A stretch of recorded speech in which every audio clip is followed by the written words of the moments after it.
আসসালামু আলাইকুম প্রিয় দেশবাসী। বাংলাদেশে এখন জামাতের নেতাকর্মীরা কয়েকজন একসাথে করে নিয়ে যায় বাজারে বা বাড়িতে গিয়া বলে যে আপনারা আওয়ামী লীগ দেখছেন, বিএনপি দেখছেন, জাতীয় পার্টি দেখছেন, এবার জামাতকে ভোট দিয়ে দেখেন ক্ষমতায় নিয়ে জামাত কি করে।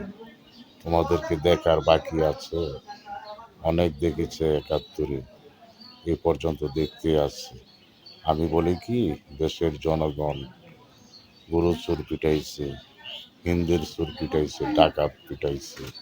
এখন দেশের জনগণে বলাৎকার ও শিশু দর্শনকারীকে পিটাইবি, ভোট দিয়ে সংসদে নিবে না। তোদের মতো দর্শনকারী সংসদে গেলে এই দেশের কলঙ্ক হবে।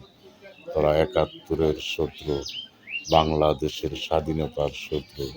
তোমাদেরকে ভোট দিয়ে যারা নির্বাচিত করবে তারা সর্বপাপের পাপী হবে, তারাই জাহান্নামী হবে।